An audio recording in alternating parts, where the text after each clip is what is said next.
नमस्कार, आप सुन रहे हैं रेडियो हिंदुस्तान और मैं हूं आपके साथ आरजे अंजू। रेडियो वर्ल्ड में आपका स्वागत है। बात करते हैं कजान की। क्या दुनिया की तीन महाशक्तियां वास्तव में मिलाएंगी हाथ? सवाल ये है कि क्या ब्रिक्स में पुतिन निभाएंगे जिम्मेदारी भारत चीन के रिश्ते सुधारने की? अगर हाँ, तो इसका ग्लोबल असर क्या हो सकता है? सवाल तो ये भी है कि दुनिया की तेजी से विकसित होती अर्थव्यवस्था का समूह है ब्रिक्स।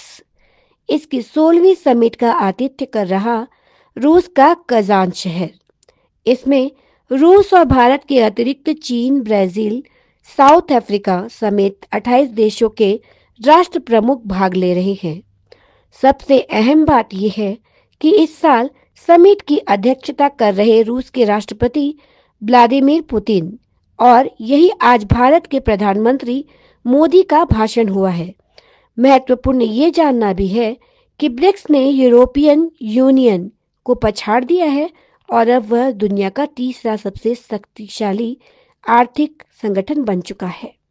इस तथ्य से ही ब्रिक्स का महत्व समझा जा सकता है कि आज की तारीख में ग्लोबल जीडीपी में जहां ईयू यानी कि यूरोपियन यूनियन के देशों की कुल हिस्सेदारी 14% है, वहीं ब्रिक्स देशों का हिस्सा 27% है। हालांकि इसका हेडक्वार्टर चीन के शंघाई में है, किंतु ब्रिक्स देशों का ये अपना एक अलग बैंक भी है, जिसे न्यू डेवलपमेंट बैंक के नाम से दुनिया जानती है।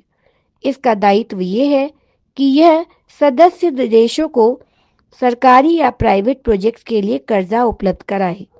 ब्रिक्स का कॉन्सेप्ट राइजिंग इकोनॉमी को दृष्टि में रखकर तैयार किया गया था, जिसे सार्थक करते हुए इस वैश्विक समूह में पिछले साल तक 5 देश ब्राजील, रूस, चीन, भारत और दक्षिण अफ्रीका शामिल थे। पर अब 40 देशों ने संगठन से जुड़ने की इच्छा जताई है। 34 देशों ने पिछले वर्ष शामिल होना चाहा था और इस वर्ष यूएई, ईरान, इजिप्ट और इथोपिया इसके औपचारिक सदस्य बन जाएंगे।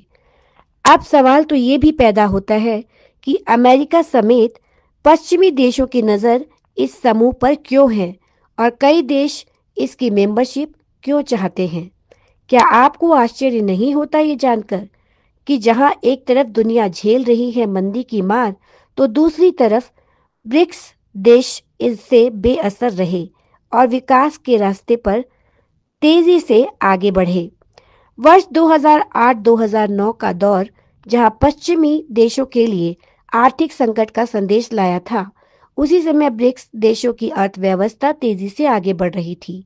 ध्यान देने वाली बात यह है कि उस आर्थिक संकट से पहले पश्चिमी देश दुनिया की 60% से 80% अर्थव्यवस्था को नियंत्रित करते थे, लेकिन मंदी के दौर ने दुनिया को बताया कि ब्रिक्स देशों की इकोनॉमी ग्रोथ में तेजी से आगे बढ़ने और पश्चिमी देशों को टक्कर देने की क्षमता है।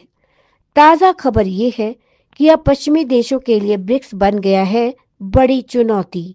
हाल ही में पुतिन ने स्विफ्ट पेमेंट सिस्टम की तरह ब्रिक्स के एक अलग पेमेंट सिस्टम की तैयारी की जानकारी दी थी, तो दूसरी तरफ पिछले ही साल ब्राजील के राष्ट्रपति लूला डॉक्टर सिल्वा ने एक समिट में कहा था कि ब्रिक्स संगठन के देशों को व्यापार के लिए एक नई करेंसी बनानी चाहिए। डॉलर में ट्रेड करने का वक्त अब चला गया। फिलहाल इस दिशा में सिर्फ बात ही हुई है और लगता है कि ये काफी आगे की बात है। फिर भी जब भी ऐसा होगा, पश्चिमी देशों के और खासकर अमेरिका के हित खासे चोटिल हो सकते हैं। परेशानी पश्चिमी देशों की ये भी है कि ये संदेश दूर तक क्यों जा रहा है, क्योंकि ब्रिक्स संगठन के कुछ देश इस दिशा में गंभीर हो गए हैं और उन्होंने अपनी नेशनल करेंसी में ट्रेड भी शुरू कर दिया है। इन देशों में चीन और रूस शामिल हैं। यूक्रेन जंग के बाद रूस ने नेशनल करेंसी को उपयोग में लाने की आवश्यकता पर बल दिया है। यही तो है अमेरिका का डर। क्या अपने रंग में रंग देंगे मोदी सबको? अगर तीनों ने वास्तव में हाथ मिला लिया तो अमेरिका का क्या होगा? कहीं दुनिया का दरोगा बेरोजगार न हो जाए। रेडियो वर्ल्ड में आज इतना ही। मैं लूंगी अनुमति आपसे, फिर मिलूंगी जल्दी ही। तब तक के लिए नमस्कार। रेडियो हिंदुस्तान